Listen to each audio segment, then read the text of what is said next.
Hey guys, it's the NBA Finals once again, and this time around it's between the Boston Celtics and the Mavericks, the Dallas Mavericks. So it's between talking about the best players from both teams, probably between Tatum versus Luka Doncic, and we all know what these two are highly capable of. Like Tatum and Luka have already proven themselves all throughout the regular season. But honestly, when being asked who do I pick to win this series, like I know the Celtics are, hugely favored to win this NBA Finals, right? Because um the odds are like over 100 negative plus. Um, right now, it may have even increased. So because they have already won game one. So um, yeah, so if I was asked who do I pick to win this series, I know it's, you know, um, a bit early to know to say like who's gonna be the winner, but I have a slight feeling that it's going to be like not necessarily, like a convincing sweep on the part of the Celtics. Although I had to admit that Luka is just way above everyone else in the league right now. Like for all these years that LeBron James has dominated the game, I think there was a point in time wherein Giannis as well as the Joker, Nikola Jokic, had proven themselves to be like temporary replacement to the dominance that was being propagated. I mean, that was being displayed by LeBron all throughout these years since the late 2000s up until the early part of the 2020s. So it was still LeBron. Right now I think that a lot of the younger guys right now in the NBA are highly capable of replacing LeBron because LeBron is going out. Like he is we had to admit that LeBron is already at this age that he is a little bit slowing down. Like there's no way for him to go up, right? The only the only thing that could possibly happen with his career is to, kind of like going towards the exit door, right? Because his time is waning. So going back to the game one, so um both teams in terms of their superstar, the superstar of both teams, um I could say that um one of those superstars was not playing well. I'm talking about Jason Tatum. I think he had I'm not saying that he poorly performed, like he underperformed, but um seeing at his numbers, like for the past how many games right now, like before they faced the Mavs, like it was probably more about Jaylen Brown. I understand why he won the MVP. So because I think Jaylen Brown has stood up.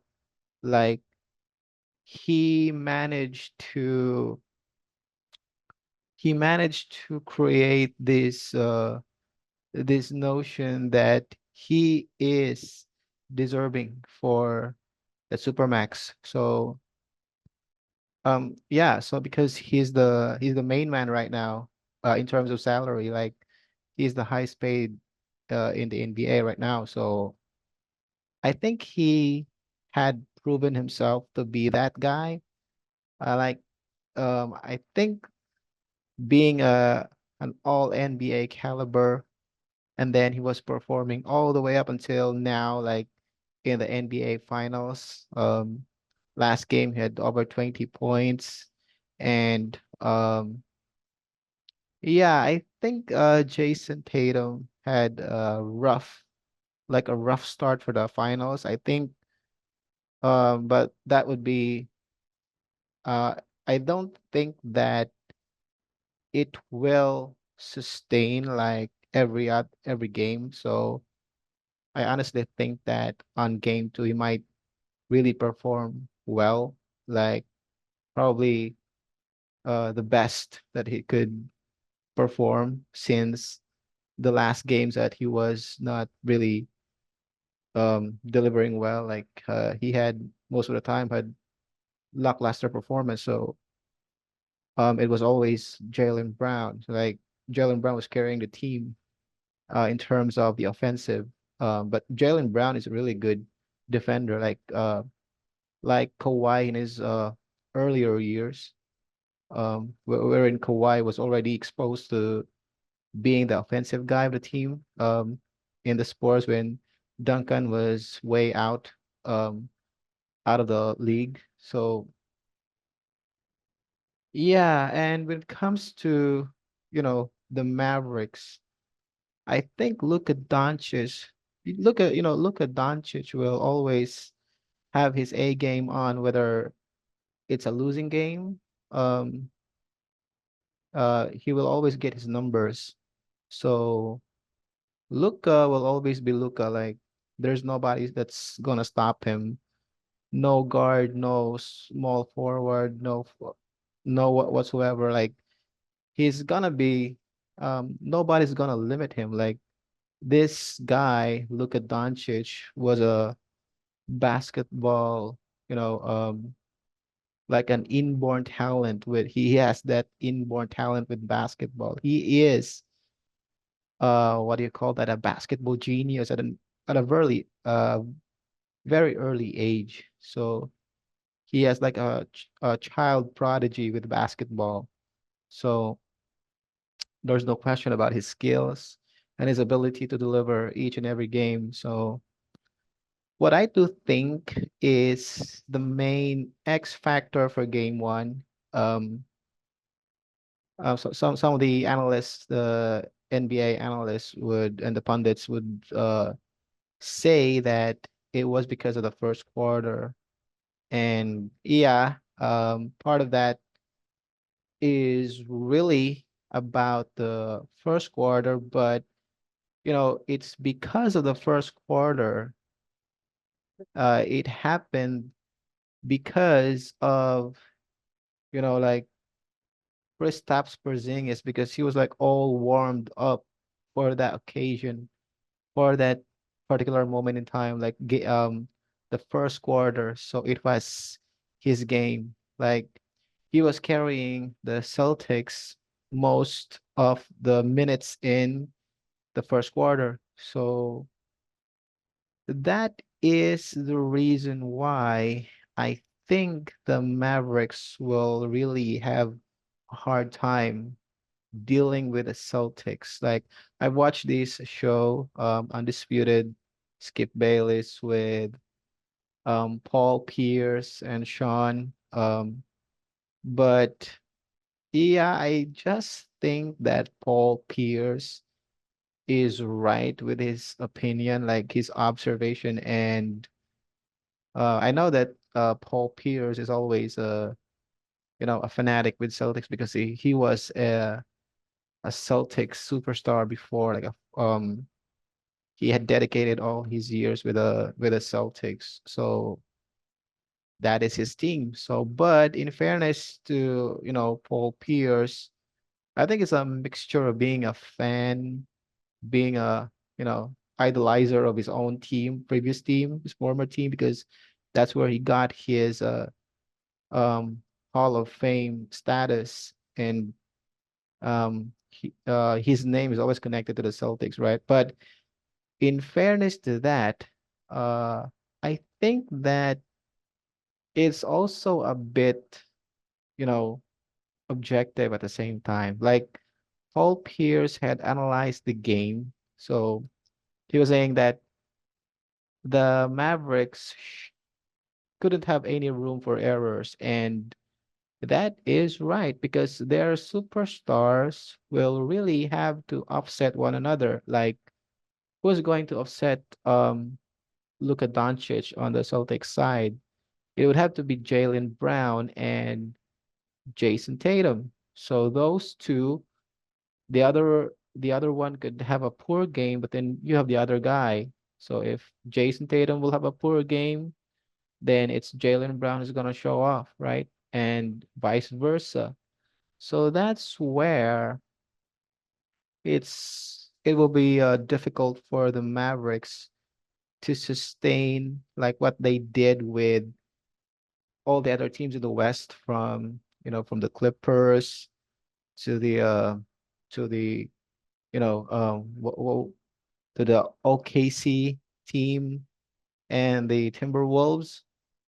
Um, like many people would say that, oh, it's just game one, and they even have bad games in game one with the Clippers and OKC, wherein they had a lot of, especially with OKC, they were down by 20 plus points, and then they recover with the rest of the game, and most of the games were really close, but after that, they just proceed to annihilate during the later part of the series. Like they just dominated like what they did with OKC, they have also done with Timberwolves. So, but it's a different story right now. I think the Celtics, first of all, the Celtics are the best team in the NBA regular season, and some people will say, Porzingis would be inconsistent, blah blah blah, that he would not be the same,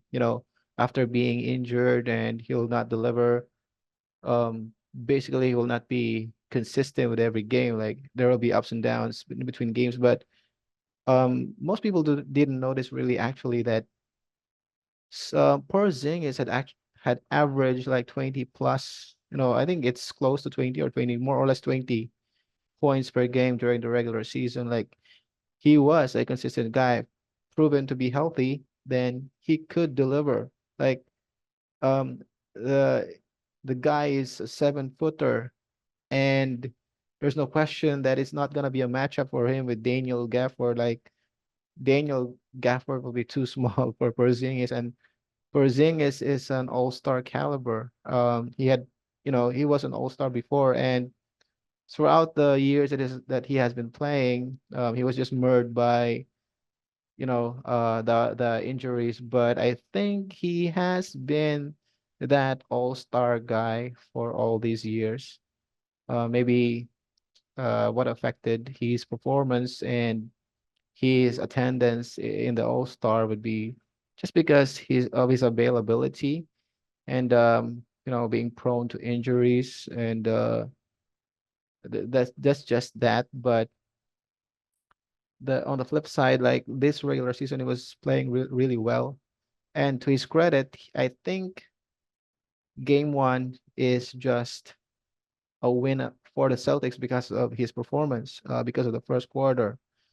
And yeah, Paul Pierce had mentioned in that show, Undisputed, I had to agree with that. The Mavericks are not supposed to incur any errors if they are to stay alive within the series. Like those two superstars that the Mavericks have, like Kyrie and Luka, they must deliver each and every time, like each and every game. Because if not, they because I think the deeper team is not, some people will say The Mavs is a deep team because they have defeated the deepest team, which was actually the Timberwolves. Timberwolves having Naz Reid as the sixth man, now the NBA sixth man player of the year. So yeah, I think the Timberwolves are a deep team, but I think we're going to talk about the overall, the totality of who is going to be the deepest team in the NBA right now. It have to be the Celtics.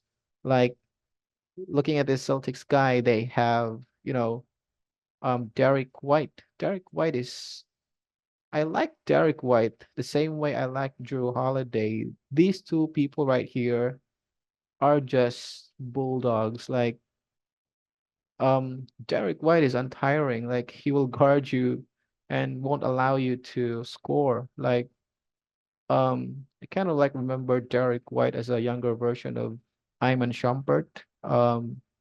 He's that good for a guard. Like the same way that Drew Holiday is a beast on defense.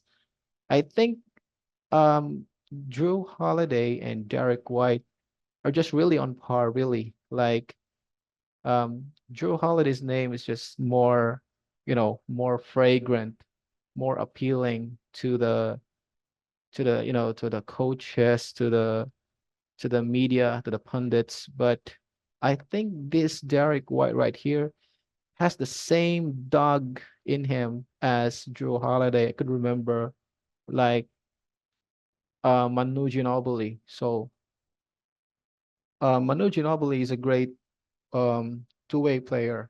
So not really Bruce Bowen because I think Bruce Bowen is a really dirty player.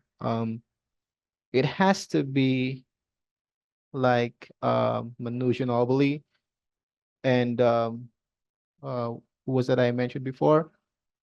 Um, yeah, so but Derek White and Drew Holiday, they are really, really good at defense. And I couldn't see I like and even this guy, this Sam Hoser, I think he is also really, really good at defense. Like he could lock down Kyrie Irving. So that's the reason why Kyrie had a difficulty. Most of the time it's because of Drew Holiday, but then when it sits down, then there comes, Derek White or Sam Hoser and guarding Kyrie, and Kyrie was just limited to a couple of points. So it makes it difficult for him to, maneuver around. Like I know he's the best ball handler in the history of the NBA, but you know, Drew Holiday and Derek White and some house are really good at defense. Like they are on lockdown.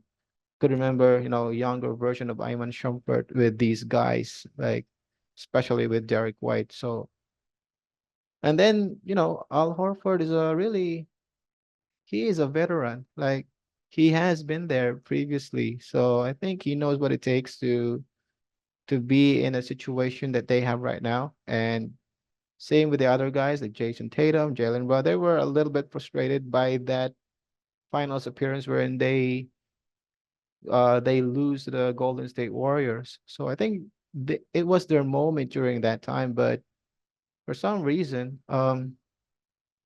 they were defeated by the better team, and it was Golden State. But I think they were just um, put into a situation where everything was new to them. Like that, it was their first time. They are so young, we're so naive to be at the stage. It is the biggest stage, the NBA Finals, and they were defeated by the much more experienced team. Like a three-time before that, a three-time champion and a regular in the NBA Finals. So the Golden State just beat the hell out of them. But that was a lesson learned um on their side. So yeah, I think the Celtics team as a whole is more deeper. Like they are the deepest team in the NBA, and they are the best in defense as well. And yeah, this is where like here in the Mavericks, You only have Luka and Kyrie as the main offensive, you know, weapon or arsenal. PJ Washington, I could put PJ Washington on that as well, but PJ Washington is not really like the permanent third option. It could be him, it could be some other guy, it could even be, you know, Daniel Gafford or the reserve center Derek Lively. Um so yeah, I think it's going to be a difficult matchup for the Mavericks, even though when some people refer to the Timberwolves as because they have twin towers, the Timberwolves are a really big of a team. Like they have height advantage. They are tall. They are long players. So, but you know, the Mavericks managed to defeat them. But now I think it's a different story. And the main thing here is that the Mavs should not be able to make any mistakes, there is only a little room for errors because if they do, they will have to pay the price. Like they will really lose to the Celtics. Um, Sometimes it could be Tatum's night, but most of the time it could be Jaylen Brown's night. In game one, it was Porzingis. I don't know what will happen to game two, but although I would love to, because my heart goes to the Mavs. I'm with Luka Doncic. He's brilliant. He is a basketball savant. He is like the genius, the prodigy that he is in terms of basketball. Like at age 3, he was already holding a basketball in his hands. So that's something you don't hear every day, right? That's so rare. Luka Doncic is like the magician, is like the Efrain Reyes of of the of basketball. So, but it's just not about the superstars really. It's all about the team. And I think the Celtics here is the heavier team. Like they are the more built, the heavy, like it's Mavericks would have to be like they are on the edge of the middleweight coming to the heavyweight, but then the Celtics was already there. They don't have to be, reducing weight, or they don't have to increase weight. They're just there. Like they are already ready for the right moment to capture everything. So I just if I should put my money right there on the pot, it would have to be for the Celtics because I think the Celtics, as much as I love the Mavericks, because I'm really with the underdog teams and I really love Luka Doncic. And also I'm a really huge fan of Kyrie Irving.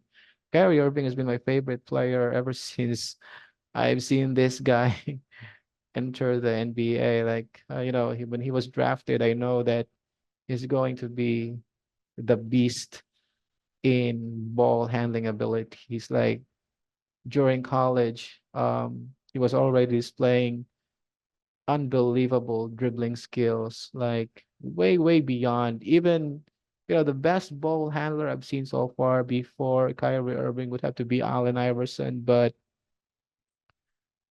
yeah, Allen Iverson or Isaiah Thomas, not the Isaiah Thomas that's 5'9", the Detroit Pistons, the Hall of Famer Isaiah Thomas. So those are for me the best ball handlers.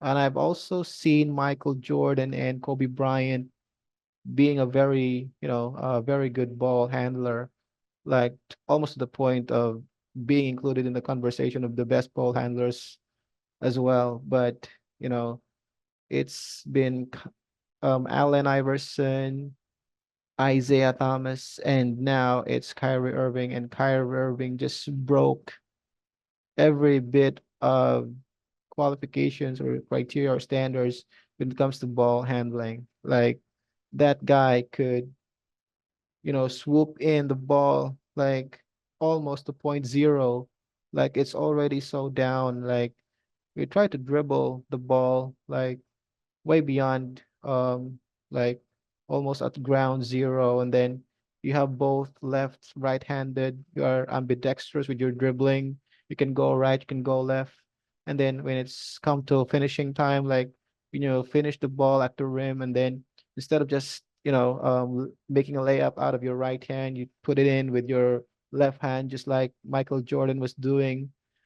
um Kyrie Irving had a combination of really good, extremely good ball handling skills. Like he could get himself out of any trouble. Like um he could go into the the tiniest of cracks, the tiniest of crevices. Like he could just fit in with that, like through his dribbling, even though there are so many hands trying to check up on him, but he just avoided that. Like there's no obstruction when he's doing the dribble. Like it's a form of magic.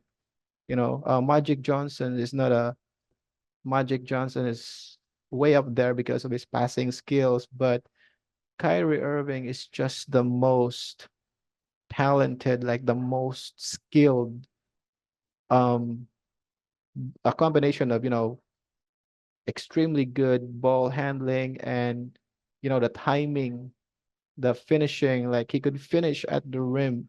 He's a guy that you could really put your trust on. Like he's worthy of your trust because apart from going inside and you know um damaging or destroying the opponent's defense, at the same time he could also finish under the rim, or he could also make threes, perimeter jump shots. So it's really hard to, if you're a person that is assigned to guard Kyrie Irving, it would be a nightmare for you. So yeah, but this series, I think Kyrie Irving just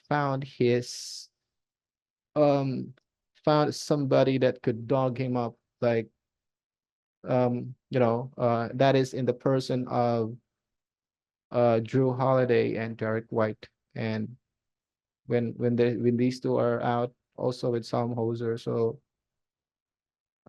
I don't think the Mavs are winning this. I think it would be a sweet gentleman's sweep for the Celtics. Um, I think the Celtics, the odds makers are right in choosing the Celtics to win this series. So I'm looking forward to a really good match. But I don't, if ever the Mavericks will win this, I won't necessarily wonder. Like I won't be surprised if they won. But I do think that this series is really in favor of the Celtics. So that's just my honest opinion.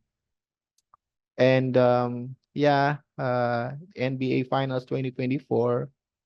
I think the X factor for this one would be Kristaps Porzingis, and I think Jaylen Brown will propel himself to being recognized as one of the NBA's finest after winning the championship this year. So yeah, I think that's it for me. And thank you so much for watching my little vlog on this NBA Finals 2024. Bye, guys.